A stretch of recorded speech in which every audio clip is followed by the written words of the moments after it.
Axima CETA est connu en France comme étant le numéro 1 français de l'installation en génie climatique. Et moi je suis donc au pôle maintenance et je suis donc directeur délégué, parce que précisément, qu'est-ce que ça veut dire directeur délégué? Donc je suis au comité de direction du pôle maintenance d'Axima CETA. Pour nous situer donc au sein du groupe GDF Suez, donc GDF Suez, une petite entreprise du CAC 40. Au sein de la branche énergie service, nous sommes dans une business unit qui s'appelle France Installation et Services Associés. Et au sein de cette business unit, donc, on retrouve Axima CETA.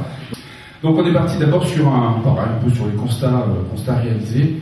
Alors, vis-à-vis de nos clients, alors aujourd'hui, la tendance est plutôt sur nos clients, sur nos attentes sur les développements durables, les économies d'énergie.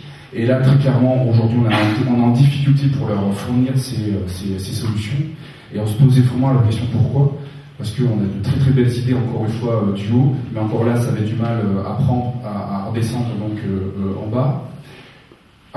Finalement, un constat aussi qu'on se faisait, ça vient d'en haut, très clairement, hein, encore une fois, on se réunissait tous en convention, en séminaire, en brainstorming, enfin, je vous appelez comme vous voulez. Donc on se développait de très belles idées, et on était tous convaincus que les idées forcément allaient prendre, parce qu'elles étaient bonnes, forcément, on est chefs en plus, donc on a forcément de très bonnes idées.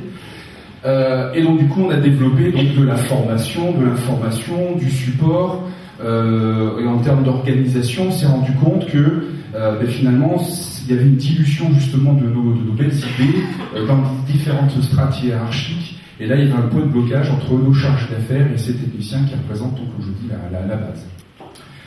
Alors en plus de ça, donc, moi je suis aujourd'hui le patron donc, de l'équipe Île-de-France puis le nord de la France, mais en Île-de-France on a une particularité peut-être plus probante que nos collègues en France, c'est un véritable problème de recrutement et de fidélisation, hein, parce que comme je vous l'ai dit précédemment, donc, on est avant tout sur des compétences techniques, donc les compétences de nos collaborateurs, et donc on est à peu près sur un turnover en Île-de-France de 8%.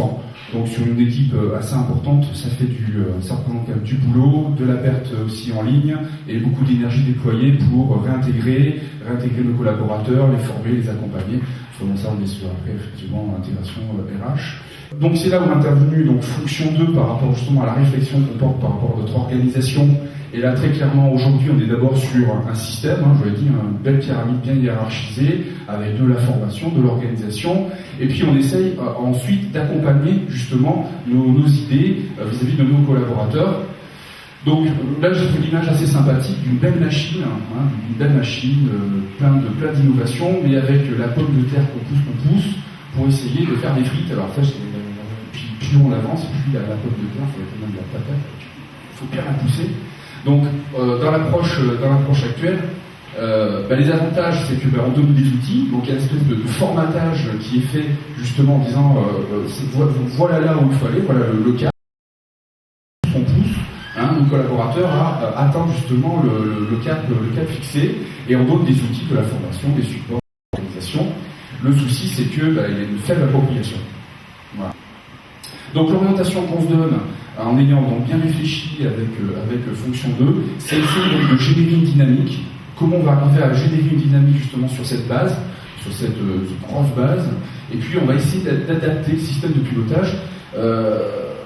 C'est un peu finalement essayer de faire un peu l'inverse par rapport à ce qu'il y a aujourd'hui, et bon, toujours sur l'image de la pomme de terre, essayer plutôt justement de créer justement une dynamique du bas pour derrière faire pousser de belles idées, de belles innovations aussi. Donc on est dans un système pour nous, donc on n'ajoute pas de couches, et on va essayer donc de créer de la motivation et puis une appropriation bien plus forte justement par rapport aux idées qui peuvent émerger.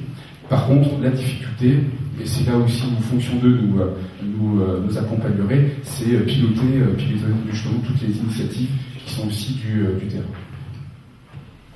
Donc on va travailler forcément sur les réussites, c'est-à-dire savoir un peu dans le partage justement dans les réunions multi-hiérarchiques, le retour d'information par rapport aux actions qui sont menées forcément qui étaient bonnes. Donc là on est dans la capitalisation de nos réussites et dans tous les niveaux hiérarchiques. Est-ce qu'il colle finalement aussi à la vision qu'on souhaite donner à l'entreprise, que la direction aura au préalable définie? Travailler du coup aussi sur les actions à fort impact, parce que quand on commence à essayer de générer justement comme ça une espèce de fusion entre les différentes hiérarchies, puis qu'on lance un projet de cette ampleur-là sur une équipe comme assez importante. On souhaite aussi qu'il y ait un retour entendu sur investissement très rapide par rapport à des actions donc à fort impact, mais aussi par rapport à la motivation des gens par rapport à ce projet-là. Et puis par derrière, naturellement, essayer de piloter cette innovation en faisant du retour d'information et surtout en impliquant les managers. Voilà. Et je crois que c'est quasiment fini. Et tout ce qu'on aura à faire, c'est valoriser, manager, piloter. Et juste le programme, vas-y, je te laisse le dernier. Voilà, comme je vous l'ai dit, on est vraiment dans les prémices. Et donc on a prévu donc un projet qui va se mettre d'accompagnement sur le 6 mois. On démarre fin d'année et 2012 donnera pleinement sur l'objectif qui sera fixé de créer de la valeur dans l'entreprise. J'ai une question sur la vision, parce que vous avez évoqué l'idée de valider la vision qui émergeait, collée avec celle de la direction. Si ça ne colle pas, qu'avez-vous prévu? Comment c'est... Alors, déjà, la manière dont on va travailler, c'est-à-dire qu'on est organisé par agence, et chaque agence, en fait, a des particularités propres. Et un peu comme disait précédemment M. Thorin, c'est-à-dire qu'on va peut-être se sortir du formatage du haut, et peut-être qu'en local, en fonction des agences qui auront leur propre typologie de clients, voire même qui ont leur propre typologie de compétences, finalement, ils vont peut-être certainement se retrouver dans une petite partie justement du cadrage. Mais l'objectif finalement, c'est que même si toutes les actions ne sont pas suivies et abouties, si déjà ils travaillent ensemble et de manière fédérée sur une petite partie, s'ils se retrouvent quand même sur une petite partie des actions qu'on aura établies dans le cadrage, finalement on aura déjà réussi